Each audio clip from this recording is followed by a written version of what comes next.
Welcome to the Eating Disorder Recovery Podcast. Welcome to the Eating Disorder Recovery Podcast. Welcome to the Eating Disorder Recovery Podcast. Welcome to the Eating Disorder Recovery Podcast. Welcome to the Eating Disorder Recovery Podcast with me, Dr. Janine Anderson. Heads up, this show may contain adult language and may mention specific foods. If you find either of those to be too triggering, I trust you to take care of yourself and do what you need to do.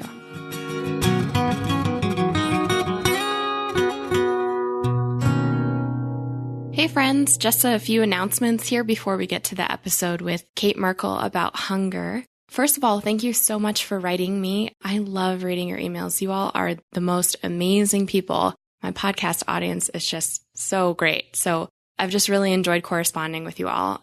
So really from the bottom of my heart, thank you so much for writing in. It does mean a lot to me for me to get to hear your story and what you're going through. And I know a lot of you write asking for advice and such. So always feel free to write me. The email is podcast@eatingdisorderrecoverypodcast.com. I do write back. Sometimes it takes me a little bit, but just know I am going to write you back. Another thing is please continue to write in. The next episode I'm going to do is the question and answer episode. So I'm calling for any questions that you want for me to address on the next episode of the podcast. We already have some really great ones that people have submitted and I will get to, and that's what the next episode will be about. And also to remind you that during summer, I'm slowing down the production of the podcast pretty significantly. And a lot of that is because I need to attend to my private practice at this point. It's just demanding more of my time than I thought it would, and that needs to be taken care of. So we're on a monthly schedule. So there's going to be a podcast once every month. And then I'm hoping when we get to August or September that we'll get episodes up more frequently every other week like they have been before. So thank you for your patience with that. I know people have written me and said, I really wish you were doing more episodes, and I wish I was too, but that's the limitation at this point. So please continue to write in with questions. Next episode, I'm just going to address whatever questions have come through, do an episode on that. It can be really about anything about the recovery process.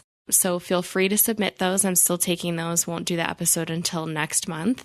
And then lastly, if you're not already following me on Facebook on my author page, please do. It's facebook.com/Dr. Anderson author. I use my last name because my first name is just too hard to spell. And the reason for that is because that is primarily where I communicate with you all about the podcast. So if I need to post something and say, hey, I'm collecting questions for an upcoming Q&A answer, that's where I'll do it. Or if for some reason there's a little bit of a snafu in the podcast production and an episode is delayed, that's where I'll announce it. So go ahead and follow me there just so you can stay up to date on what is going on with the podcast. You can always write me there too. If you're going to write me with a question or you really want to talk about something significant, please just email, because Facebook filters notifications and messages in this weird way. So I don't want to miss anybody's submission. All right. So let's get to this episode with Kate Merkle about hunger. Today on the show, we have Kate Merkle, who is our show's dietitian, joining us to talk about hunger. Kate is a registered dietitian practicing in the Chicago area. You can find her at katemerklenutrition.com. That's MERKLE. And Kate is also a certified Daring Way facilitator. She's been on the show before, and we are so happy to have her back. Kate, welcome. Hi, Janine. It's so good to be back. So good to talk to you. Oh, we should probably just disclose again. We're best friends as well as colleagues in the field. So it's always fun to have you on. Yes. But I thought we definitely need to do a whole show about hunger because there are so many, I don't know, I feel like people have some really interesting messages wrapped around hunger. So I kind of wanted to spend some time talking about what does hunger mean and how can we better recognize hunger? And then also talking about hunger and fullness and the difference between emotional hunger and physical hunger. But I thought we could even start with the other day, you and I were on the phone and we were talking about how people tend to feel so negatively about the fact that they have hunger, of course. Yeah. Can you give some examples of things you've heard about people talking about their hunger? Yeah. I'm thinking of, I can't believe I need to eat again. What's wrong with me? I feel so high maintenance that I need to stop and eat again. I think people think I'm demanding, I'm weak, Mm-hmm. that I need to eat again or that I'm hungry. It's not even that I need to eat again. I think it's even before that. Oh my gosh, I'm hungry again. I Right. can't believe, kind of like they seem a little, what's the word? I don't know, just maddened or upset, or it's a struggle. When that body cue comes in, it's immediately kind of greeted with a fight. Like, great, here it is again. Now this again. I Right. thought I tended to you. Something must be wrong with me.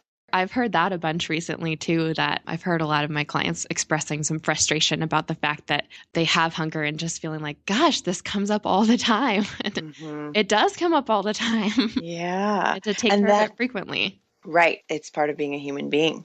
Yep. Yeah. Yeah. So it's, I challenge my clients regularly of how hard they are on that particular body cue versus other ones. And I do have clients that do fight other body cues. I know in our culture, it's common to not get proper sleep and rest and kind of wear it as a badge of courage. If I only got, 4 hours of sleep last night. But we Yeah. also know that, yeah, that comes at a cost. I've been the worst offender in the past and I've reformed my ways since for Yeah. sure. But we were just joking about what if we talked about hunger or if we talked about hunger in the same way that we talked about, sleep or needing, when we're thirsty, we just go get some water. When we're when we are tired, we need to go sleep every night and we just kind of take care of that. I mean, some people do really push the boundaries, but we were just saying, what if we spoke about it the same way and we're like, God, oh man, I can't, when you hear people saying, I'm hungry all the time. Oh my gosh, I just feel like it never stops. It would be like saying the same thing about breathing. Like, oh, I just need oxygen constantly. Like Yeah. I'm addicted to oxygen. Right. I'm such a whore. What's wrong with me? Why is I can't go a day without it. Right? It just won't go away no matter what I do. Something is wrong with me. Yeah, exactly. Exactly. No. And we know in our culture that we don't receive a lot of messages to fight thirst or to fight those cues of even needing to go to the restroom. But I know, like I said, about the sleep and eating. So a lot of times those can get confused. But I still think, in general, I have a lot of clients, they know what tired feels like. And they know whether they rest or not or sleep or not. A lot of times those cues are still pretty clear for them. Not always. But that hunger and fullness, and then like you mentioned, emotional hunger versus physical hunger, those can all get tangled in there, and it takes time to tease out, what are we hungry for, and what's going to be satisfying and fulfilling, and what does that look like? Is it a food or a drink of some sort, or I don't know, is it something else is it a really good delicious read, as I like to say. We're craving an adventure in a book or something, but we're trying to get it out of our food. So just helping people tease that out, because it can get complicated. And then also, like we talked about in the last podcast about that black or white thinking, really practicing not judging the body and its cues. Yeah. Can we tend and befriend? Can we notice what cues my body's telling me? And can I greet them? Always with some mindfulness, some love, some compassion, some openness, some curiosity. What are you hungry for? What do you need? What can I get you? And asking those questions. And then also logically knowing how to round out a snack or a meal to get your needs met. So getting a variety of foods and then just taking it one bite at a time, Right. Yeah. Just to back up for a second, I'm curious why you think hunger is so scary to people, even people who don't have maybe an eating disorder or maybe have just some dieting patterns. Mm-hmm. Why do you think hunger has become so scary to people? Well, I want to say the thing that pops in my head is if I'm hungry, I'm going to need to eat. Eating is going to make me gain weight. Yeah. And so if I can just stop that in its tracks and not either have hunger or mute it. So I've worked with people that have started smoking cigarettes to kind of curb their hunger, or they'll, I don't know, drink multiple cups of coffee or put in diet sodas or certain types of diet foods in order to kind of starve off and push away. If we can just push that hunger away. and I can go long periods without eating, then I think the thought pattern is that I'll consume less foods. And what we know is that it actually is not the case. And a lot of times we show up to that next meal and we are so hungry. So our blood sugars are low, our mood can be wacky, we can be hangry, and then chances of us overeating are very great. Yeah. And then it just perpetuates that cycle. See, look at, I can't trust myself around food. Every time I get around it, I'm overeating or feeling out of control or making poor choices or whatever the case may be. So we're judging ourselves harshly. And I really try to get my clients to understand there's nothing wrong with you. This is hunger, and we got to learn how to manage it and get ahead of it, really. So I do a lot of work to help clients understand gentle and light hunger versus that what I call red zone and loud hunger. Yeah. Yeah. Can you tell us a little bit about what happens metabolically or what happens to your body when you do push away your hunger for too long? Like, what's the consequence of going hours and hours and hours without eating? Well, I think what comes into my mind is just that idea of when we ignore that hunger cue, a lot of times we call it, hunger can go underground, and the body is basically saying, hey, I have a need, drop some food down. And when we're not doing that, that actually takes energy for the body to do that. To send that hunger signal. Yeah, yeah. And so then usually the body will send a little louder signal and send a little louder signal. And then it starts to learn over time. Okay, so we're sending out the signal. She's not getting it.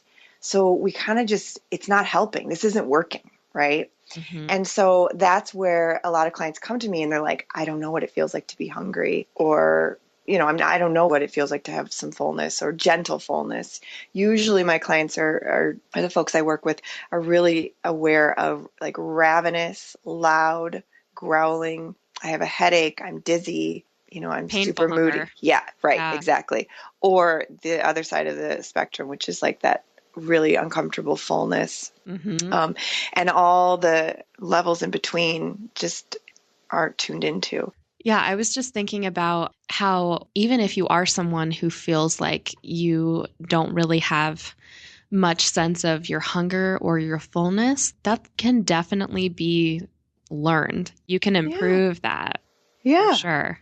Absolutely. It's a skill, like all the other skills that people learn in recovery. It's one of them. And so it's a practice to it. I always say no one's going to practice these things for you. So it's up to you to how often you want to practice. And I also like to look at how much time and energy needs to be carved out in order to practice these skills and in order to recover. So we look at that too. And I say that when I have my clients do hunger fullness check-ins, and when they do it, I let them know that the more you practice it, the more roots are going to take and grow in you, and that you will become tuned in. And it's probably not going to happen the first time you check in, but we got to keep practicing that and keep trusting the process of going into your body and just asking, going down in there, poking around and asking. So I know you know this, but I like to draw a gas gauge. Yes, I was just going to ask you to tell us about that. Yeah. So I do a lot of drawing in my sessions with my clients because that's how I was taught, how I recovered was through my dietitian doing all these drawings. And sometimes when I'm feeling nostalgia, I'll go back and find my old sheets from my dietitian and I see all her lovely drawings and all her notes. So I do a lot of that because it really was a great visual for me to take home and to practice and to connect with, right? So we are on a podcast, so it's audio, but we're going to walk everybody through what the gas gauge analogy looks like, this metaphor. And then as soon as this episode comes out in the form of a blog post a few weeks from now, I will put a graphic up there for everybody to look at as well. But I'm wondering if you would go through kind of that gas gauge image with us. So I think probably starting with picturing a gasoline gauge, kind of like just like in your car, right? Yes. Okay. And I think that that's such a helpful vision because most of us are so familiar, right, with the gas gauge, especially here in America where not everyone, but most people have a car, or we've been in a car, right? So yeah, and I actually draw a full circle because a lot of times we can dip way below where we need to go. And I draw the circle and I cut the circle in half. And anything below that half line, I just write as the danger zone, because it's going to set us up to use behaviors, or it's going to set us up to be in a shame spiral, either way. And then to soothe that shame spiral, typically people are using behaviors. So it can kind of create that downward spiral. So on the left side is going to be your quarter of a tank. And then below that quarter of a tank, I kind of, if we were to put colors to it, I would have that as like an orangey yellow color. Just like in your car, that little gas light goes on and says, hey, you need to start thinking about getting some gas. You're not going to be able to make it much farther. Yeah, you need some fuel. Yeah, you need some fuel, exactly. And then, of course, below that is the E mark, the empty. So I put an E over there below that. And then anything below that I draw as red, which usually is when we've tapped into our blood sugars are really low. We've got this biological hunger going on. And a lot of times, I know it's very common with eating disorder, people in recovery for eating disorders, but to be thinking about food obsessively. However, that is another cue of like food. I can't get food off my mind. Like sometimes that is a symbol that or a sign that we need to eat sometimes. Yeah. So that's just something to take note of. And then above the quarter of a tank. So I mark the quarter of a tank as gentle hunger. And what my goal is to help my clients, I want them to give themselves permission to pause, hit the pause button, go inside and practice go inside their body and practice a hunger fullness check-in, which is really just doing a compassionate gesture and closing their eyes and taking a deep breath and just asking. It's just basically asking nicely, right? Like, yeah, am I hungry? How hungry am I? Exactly. And what would hit the spot right now? What would hit the spot? What's going to feel good in my body? And then giving yourself permission to do that, and then permission to pull the trigger on that. Yeah. And then staying tuned in, depending on where they are in their recovery process. Sometimes mindful eating isn't helpful, and sometimes it's very helpful. So sometimes folks might need to distract and really just follow the guidelines of what their meal is in that moment, or sometimes they can pull in some mindful skills and mindful eating. So we're up to, on our gas gauge, we have empty on one side, and then we move up past a quarter tank, and that's gentle hunger. Tell us more about the red zone. Like, I think we should get really in depth about what does the danger zone look like? What does it look like when you're way beyond you're way too hungry? We've said a few things, but I just think it's helpful to reiterate, especially because this is audio and this isn't visual. Sure.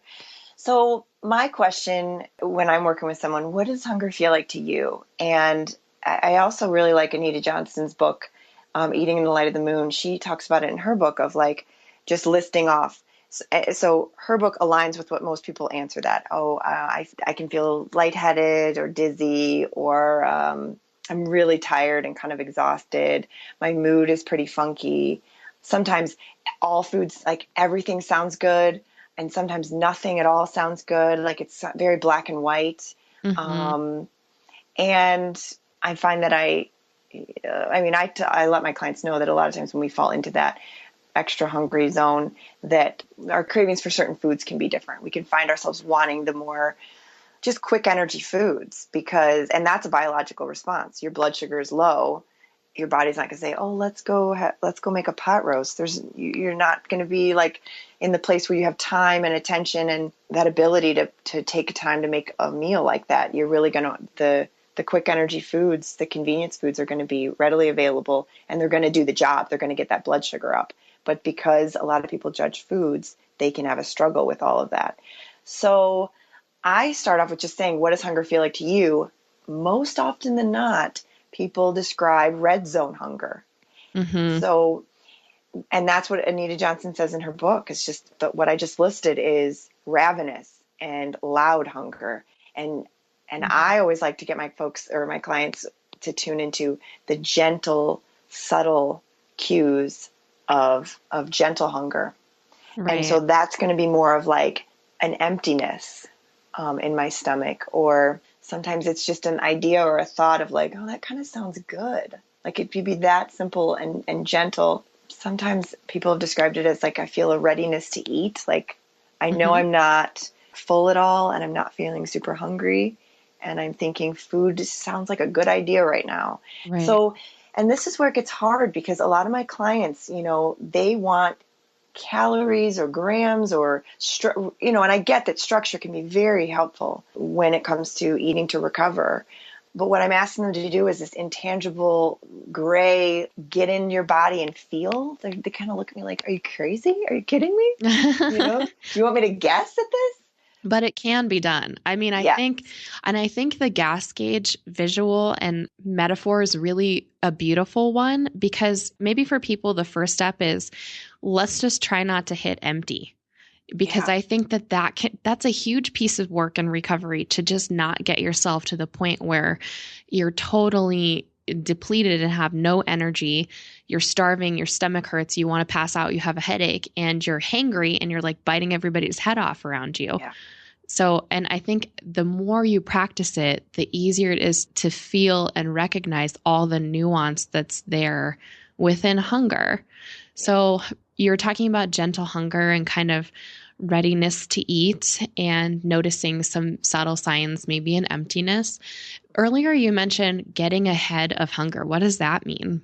Well, it's like when I first introduced the gas gauge and the client takes it home and they try it out that week. When they come back, I'll go through what's called a 24-hour recall. So I'll say, okay, well, tell me. I always like to start with sleep. Was sleep going okay? Because we know, I've talked about this, that's really going to turn everything on its head, right? It's going to create a lot of issues. You want to get your sleep in line. Yes. Yeah. And then what time do you wake up? Okay, cool. When's your first bite of food? Okay, what does that look like? And then I'll check in. Did you have any hunger before? Where were you at the end of that? Were you I'm really looking for satisfaction and some fullness after eating.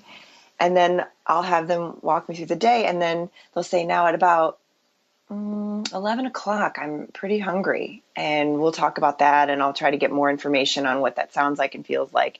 And so then I'll say, here's what I want you to try this week, is that I want you to do a check-in. So you're telling me at 11 you're hungry? So in my head, I'm here in red zone already.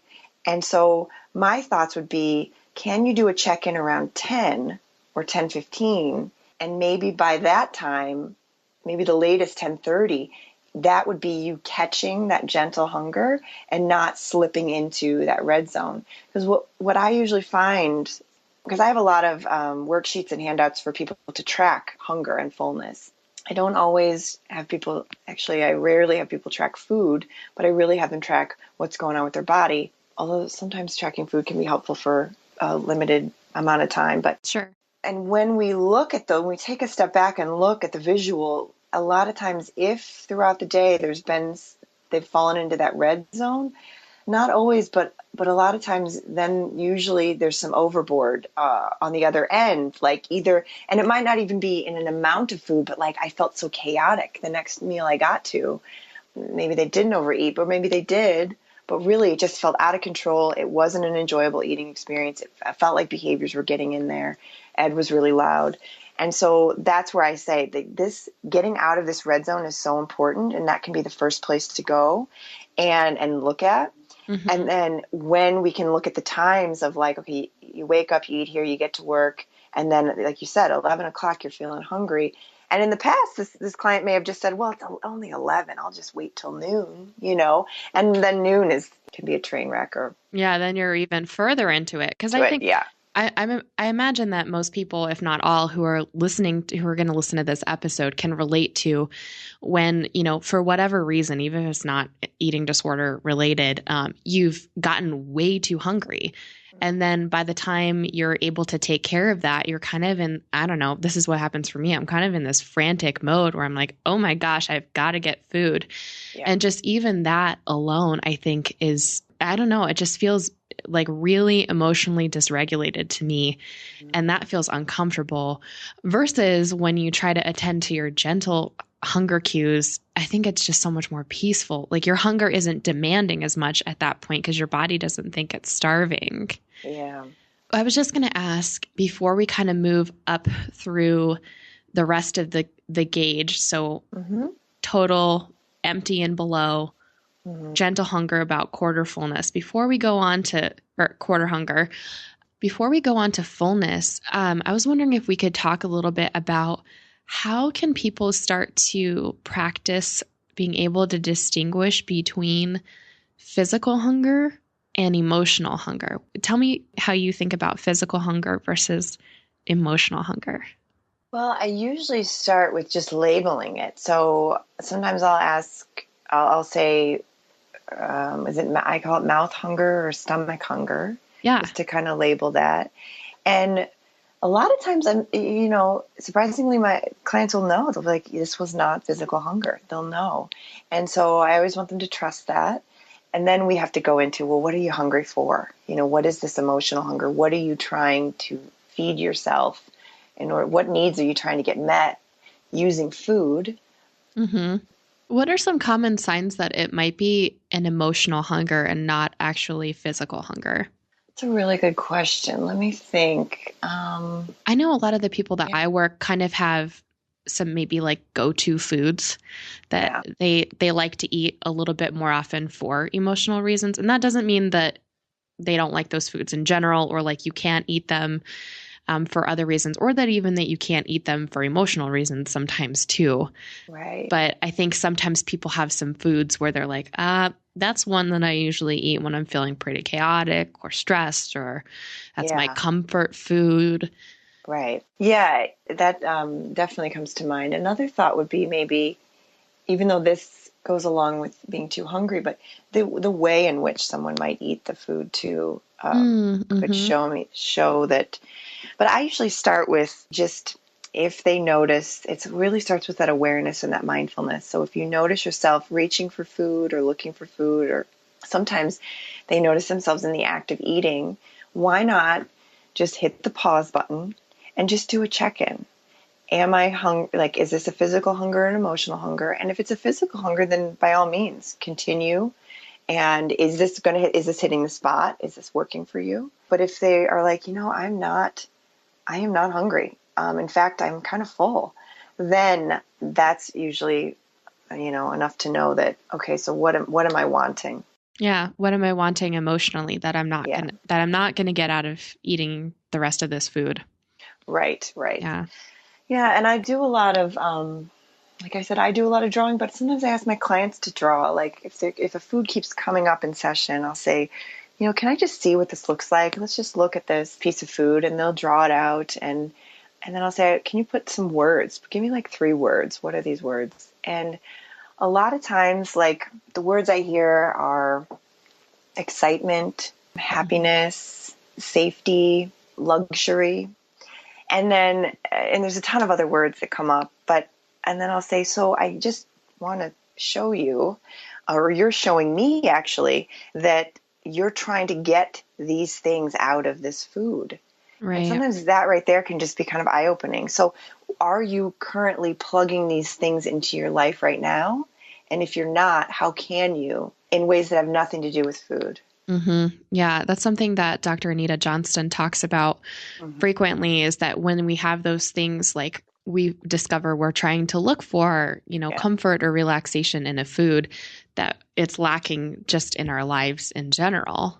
Yeah. And food is just one way to meet needs. So I also really just want to normalize for people that, people use food for emotional reasons sometimes. And I don't think that that's a completely terrible thing to do.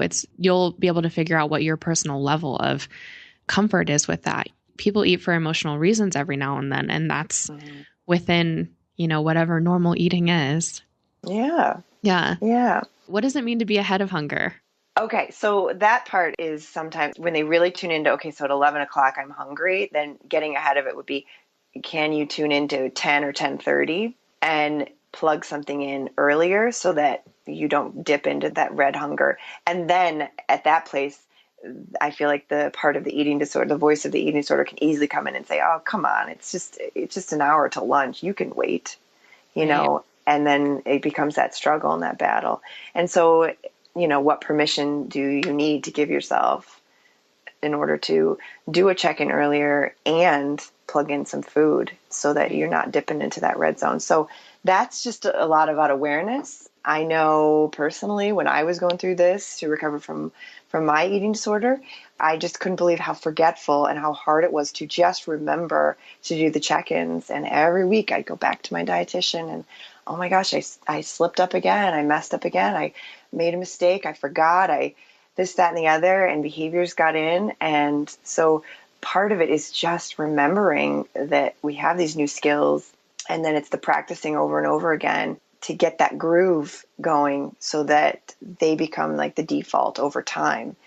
And I think it's really, I mean, nowadays, I tell people all the time, I'm like, we have so many options and so many things to help you with that. Like, put reminders in your phone, put reminders in your email calendar. And even if that checkoff notification goes off and says, hey, do a check-in, and you're not hungry, great. You knew you weren't hungry. So I feel like it's wonderful to have technology that can help with that too, because now we don't have to just completely remember it on our own. You can, use things to help yourself out. Yeah. And I've even had clients get creative where they've created jewelry that they've engraved either wise wisdom or wise mind, or to give them reminders, or they've picked kind of a piece of jewelry or a scarf or a stone or something that they can carry on them to help them remember.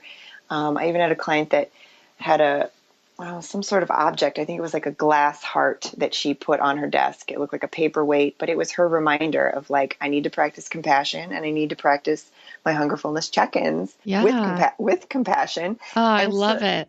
Yeah. So whatever you can do to get creative. Yeah. Recovery is a creative process. Mm-hmm. Yeah, definitely. Because then it can be your own, and it feels good when we have that ownership, and this is me and how I'm taking good care of myself. Mm-hmm. Yeah. So would you say that getting ahead of hunger means that you're not dipping into intense stages of hunger? Yeah, absolutely. Being more mindful and having it at the forefront of like practicing these check-ins so that my day doesn't kind of get the best of me and take me, and I get lost in the shuffle, and it takes me down this road where all of a sudden I'm hungry, angry, lonely, and tired, and I haven't attended at all to myself, right? Right. Yeah, and there are going to be slips. Like I always tell people, they're part of recovery. We're going to make mistakes. There's no such thing as perfect eating. So you're just doing the best you can. You're practicing a new skill. It's going to be bumpy at times, and you're going to learn a lot from going inside. It's amazing how personal and intimate these hunger fullness check-ins can be. They bring up a lot for people. Right. And I think when you can bring about the compassion and the curiosity and set aside the judgment and tell your eating disorder, hey, hang on, just want to listen to this for a second here, how much less scary or troublesome hunger becomes. And that it doesn't have to bring up that constant, feeling like you're in a battle or feeling like you're being high maintenance. I think that really goes away with practice. And a lot of it, I think, is because when you get away from getting into this extreme, intense hunger, it just feels so much more manageable. Mm-hmm. And I think hunger itself becomes less aversive because you're not, at the point of passing out. Right. And then because when we fall into that red zone, we really get vulnerable. So, and that's when we're in that vulnerable, like being tired, we're vulnerable, being hungry, it's a physical vulnerability, right? It's not the Brene Brown, let's open and connect with people we love, but it's this other like fight, flight, primal vulnerability. And so I think when we get vulnerable, it's just so easy to slip into the thoughts and the behaviors of the eating disorder. I just feel like that part can really thrive when we're hungry, angry, lonely, and tired. Sure. And really, I mean, as we're talking about kind of this gas gauge and visualizing it, either extreme end of it, like you said earlier, extreme hunger or extreme fullness is like really kind of where you're most vulnerable to using behaviors. So when you get way too hungry and you're in the danger zone with hunger, you're much more, first of all, if you're restricting that much, that's a behavior. And secondly, then that really sets you up to overeat or binge later. Mm-hmm. So let's talk about the other side of the gas gauge when we're starting to get into fullness. Do you say gentle fullness? I do. Okay. Mm-hmm. What does gentle fullness feel like?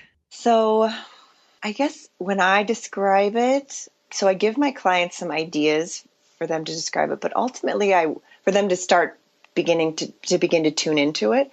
But I always want it to come from them, because I'm not in anybody else's body. So, but to answer that, I kind of like the Goldilocks, not too. It's like the just right. Yeah. Right. So Not too hungry, not too full, just kind of good. Yeah. Yeah. However, with gentle fullness, there still is a little bit more room. So if your great Aunt B came around the corner from the kitchen with her famous, cherry pie, at gentle fullness, there'd be room for a slice, and you could decide. You're an adult, and you could make the conscious decision to have some or to wait a little bit longer. And have some later. So that's where it is with gentle fullness. And I always draw that gentle fullness is 3/4 of the tank. And then below that is the fullness. And that's where you'd probably, if Aunt B came with the pie, you'd say, I would love to. However, I'm just going to wait a little bit. And I'm just full. I've got some fullness. And it's amazing how many people don't let them get there, or they're terrified of that fullness.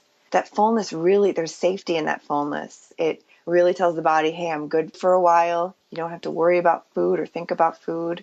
And it's just a real secure place to be. And then below that, I'll draw a mark and just put that this can be too full, and we can get beyond fullness.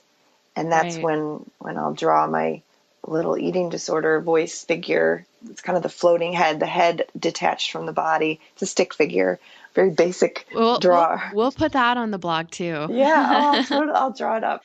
And anybody that's worked with me knows exactly what I'm talking about. But because it's a very common drawing. But and that's when, if we get too full, we can go into some shame, and then the eating disorder is beating us up. And I always draw on my, whether we get to gentle fullness, or too full, because we do make mistakes in eating. Normal eaters get to too full sometimes. Yeah. And that's okay. It really just buys us time. Again, what I'm drawing out is a gas gauge. So if we have extra gas, it's just going to buy us some time before we need to eat again. Now, it's not going to buy us like a whole day or many, many hours, but it's going to buy us a little bit more time before we get back to that 1/4 of a tank and we need to eat again. So that's where I want everyone to practice. I've done nothing wrong, and there's nothing wrong with me.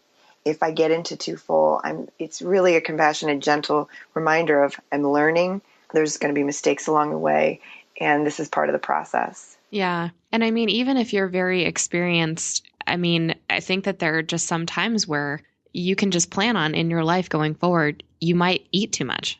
And then you say, when you're really healthy and compassionate and recovered about it, you say, whoops, I ate too much. And then you know that you're not going to do it for every meal after that for the rest of your life. You just know, it's something that happened that one time. Yeah. I was thinking of, and I actually haven't read Intuitive Eating in probably a couple years, even though I've read that several times. But I know in that book, they talk about the 1 bite maximum. And I think that that's what people think of with hunger, that in the book, they describe, you get to that point, or with fullness rather, that you get to that point where you can't eat one more bite, or you're just going to be absolutely stuffed. And I think that that's what people typically think of for fullness. But it sounds like gentle fullness is maybe a little bit different, because you still have some room maybe.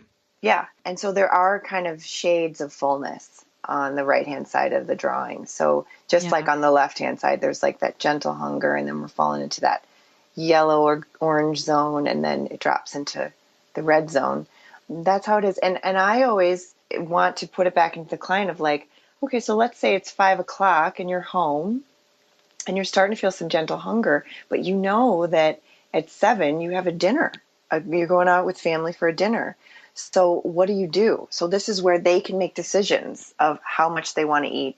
They know from data in the past that when they wait and show up to dinner at 7, and then, the drinks and the menus get passed out, people are late. By the time they're eating, it's 8:30. And so they've gone way too long. And then that meal it's usually can be a disaster, or just behaviors. It's just too much. It's too much and messy, and cannot be the best eating experience. So, I, as a normal eater, I wouldn't want that either. I'd want to put something in. That would be too long for me to wait. And why would you wait, right? Yeah, I mean, that sounds like danger zone hunger to me. Yeah, absolutely. So looking at that, just going ahead and plugging something in and then making the choice. So how about, because I know I'm going to eat, we're going out to eat for this dinner, why not I'll just get to gentle fullness now at 5 o'clock or whatever time it is. And then by 7:15, and that just takes time to gauge. Your body will teach you all of these things. It will tell you. And sometimes people find that using the clock, it can be helpful. I always give a range. Like, I don't want anybody to be going more than about 4 hours between food. I always give a range. We got to eat something every couple of hours, every 2 to 4 hours. Just like if we had a young child or a toddler with us, we wouldn't just say, okay, we're going out for the day and not pack any food. We'd know that that would set us up for a meltdown or a difficult day. Right. Right? We got to feed ourselves regularly. And since this isn't going to change, we can't stockpile food. We can't really stockpile sleep. We can't stockpile oxygen. We need to be tending to these bodily cues throughout our life. Yeah, on an ongoing basis. Yeah. So it's not going away. So can we tend and befriend and listen and give ourselves permission and practice some of these things? Practice like going inside and what would it look like if I put in a morning snack? And then I'll ask clients, how does lunch go when you put in a morning snack? And it's, nice and balanced and there's some variety there. Lunch is manageable. I'm not frantic at lunch. If I have to finish one more thing, I find that I can finish one more thing, and versus me being starving and thinking about food all the time. Right. Yeah. Yeah. And I think that I was actually going to bring that up. So I'm glad that you did. But part of the work that I did in my recovery was trying to think about how would I treat my body if I wasn't my adult self, but how would I treat a kiddo? And I think that can be really helpful. I talk with people about that with fullness a lot when people are afraid to just allow themselves to get full. Mm-hmm. And it's kind of like, if we were hanging out with a kid, we would let them eat until they were full. And we don't tell them, we just stay totally neutral, just like leave a little hunger left over. We just let them get full because we know that that's what we need in terms of nourishment for our bodies. So I think that can be really helpful too, or it is for me for getting that compassion in gear. Mm-hmm. Yeah. And also looking at what works. Like, I worked with someone that was using the gas gauge, and she, I don't know, a rule got in there somewhere. She thought, I'm just going to eat till gentle fullness all the time. Well, she found that then every hour, every couple of hours, she was hungry again. And that's when I said, you have permission to eat to fullness, because then you're going to find that you're just like when we are driving a car. If we just go and put a gallon or two, we're going to have to make a lot more stops. We're going to have to fuel up more often. Right. With people that have that eating disorder part, a lot of times that's not okay for what's wrong with you? You just ate. Why are you eating again? I can't believe you're hungry. This isn't right. Something's wrong.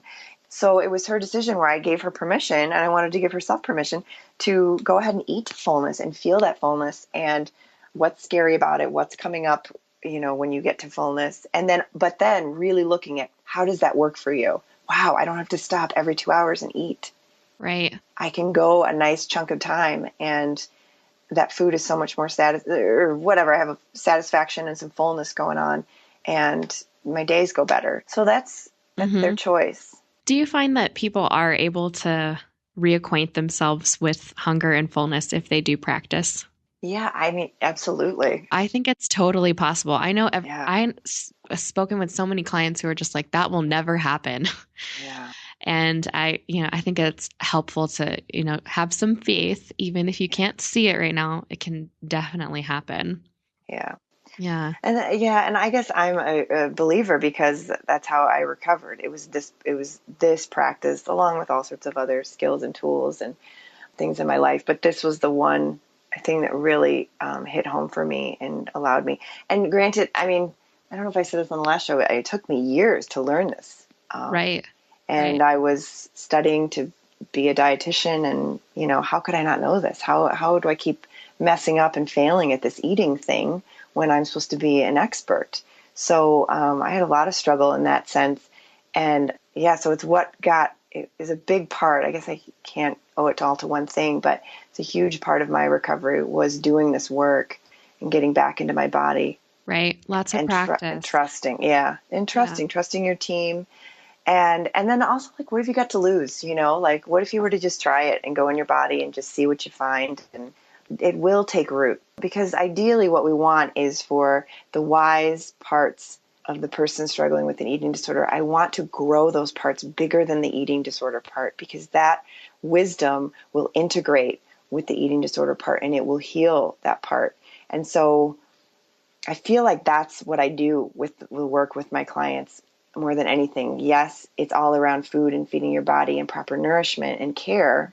And anytime I can hear any bit of their wisdom from their body, I want to just amplify that, because that's what I want to grow so that help them recover. I hope that makes sense. It does. It totally does. I just think that's one of the worst things that unfortunately eating disorders do, is they completely disrupt that connection between you and your body.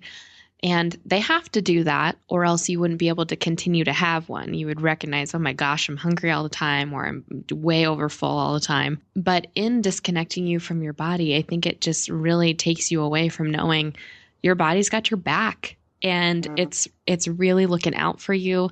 And when it gets hungry, it's not doing that, to offend you or make you mad or to be high maintenance. It's doing that because it needs more energy, because it's supporting you constantly. Yeah. Who you are is sitting in your body. There's no way around it, however you think about it with your mind, or if you believe in a soul or anything like that. Who you are can't really happen without having a physical body, and it's just asking for what it needs. So I really like how you talk about it, because it just so normalizes the physiological hunger cues and fullness cues that I think when you have an eating disorder, it becomes so scary or so upsetting to people. And really, they're just normal. Just like we talked about at the beginning, like breathing. Yeah. Yeah. Yeah. And I then it puts me down the path of our culture.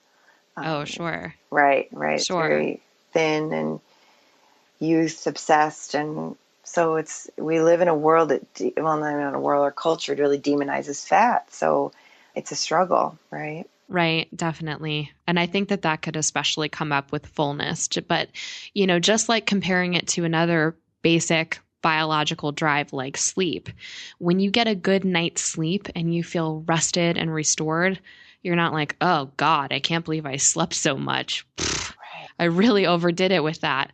Imagine if we could be like that with food. Like, wow, yeah, I really took care of my fullness. Now I feel like I got what I needed.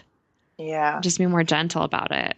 Right. And also, how does life feel and look when I'm properly fed and my needs are met nourishment wise? Way less hangry for me. Yeah. Yes. I have a lot more friends when I'm well fed. I know. I didn't know I was that hangry, but then I asked my partner, I was like, do you think I'm hangry? And he was like, oh yeah. Yeah, that's my mood is my mood and my thoughts are my first cue that I got to start putting some fuel and get something to eat. Yeah. Me too. I'll start feeling pretty overwhelmed, and then I'm like, I wonder if I'm hungry. Yeah. Yeah. Yeah. And so everyone's cues are going to be different for them. So a lot of people feel the physical or sometimes it's emotional stuff. And so that's where it can be confusing, and it can take that time to do this work, to tease everything out and to identify, more times than not, when I'm noticing this in my body, I need some food. And, it's funny, I'll challenge my clients where they're like, there's that diet, I don't know if it's like a diet trick or tip around like, oh, just drink, if you think you're hungry, just have some water, right? And I hear that all the time. That totally works. Right. And then they're just disappointed and upset because they're still hungry. Now they're just full of water and hungry. Right. Your body knows what's up. Yeah, right. Yeah, There's no fooling it. Right. So I always say, when in doubt, what would it hurt to sit down and have a few bites of food? If you're like not sure and you have a feeling that it could be hunger, even though the ED part is coming in saying, oh, come on, you just ate, or you shouldn't be hungry. That food should have lasted you. Like, just like we would go, if I'm not sure if I'm thirsty, I would just go have some water and see if that did the trick. If I'm hungry, I encourage people to do the same thing. I do the same thing, because here's what you're going to find out. You're going to try a few bites and you're going to say, and either that might ignite some more hunger, because a lot of times, like I said, hunger can go underground, and it's until we feed it that then the body's like, all right, yes, she's responding to this. We can get that cue out. We've got enough fuel to like tell her what's up. Or you might find, you know what? I'm not that hungry, actually. This isn't the best fit. Yeah. And then you're like, for me, it's like, if I can't really tell and I start eating something and I'm a couple bites in and I'm actually not hungry, then I'm like, I'm not hungry. And then I put it back. Yeah. Right. Like, now I know. Right. Not a big and deal. That's right. And that's part of that learning process. So where's the permission in that to try that, where it seems to be okay if we're wondering if we're thirsty to go get something to drink, can we do the same thing with food? Right. Right. Absolutely. Yeah. Oh man, we've been talking for a while, so I don't want to keep you for too terribly long. It's so helpful to have you on. I loved how we talked about how curiosity is so important, and it's really important to be compassionate.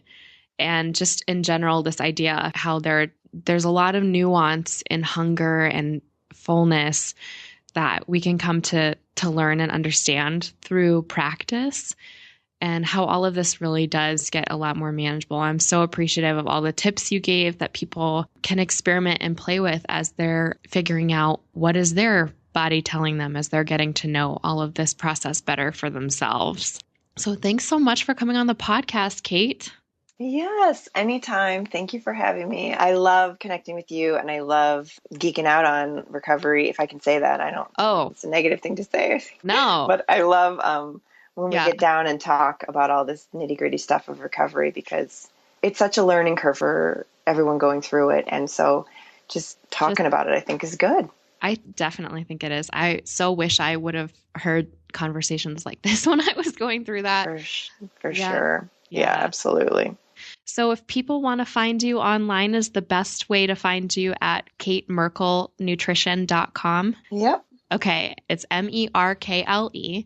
And then you also have a Facebook page for your nutrition practice in Chicago, correct? I do. So if they search Kate Merkle Nutrition on Facebook, your page should pop up. Yep. And actually, I think that if you're on Facebook and you look at my author page, which is facebook.com/Dr. Anderson author, I'm pretty sure that there's a link to Kate's page through my page. It's like one of my liked links. So they can find you that way. Thank you so much for being here. Thanks for joining me for another episode. Let's keep in touch. You can find all the information you need about the podcast at eatingdisorderrecoverypodcast.com, including full podcast episodes and links to all of our social media sites. You can join our Facebook group for the podcast by searching Eating Disorder Recovery Podcast on Facebook. This is a closed group for listeners of the podcast looking to connect, share resources, and get involved in a pro-recovery community. Don't forget to subscribe to the podcast on iTunes, Stitcher, SoundCloud, or YouTube. Please leave us a review and let us know how we're doing. Talk to you next time on the Eating Disorder Recovery Podcast. This podcast is produced by me, Dr. Janine Anderson, and Elise Barbuck.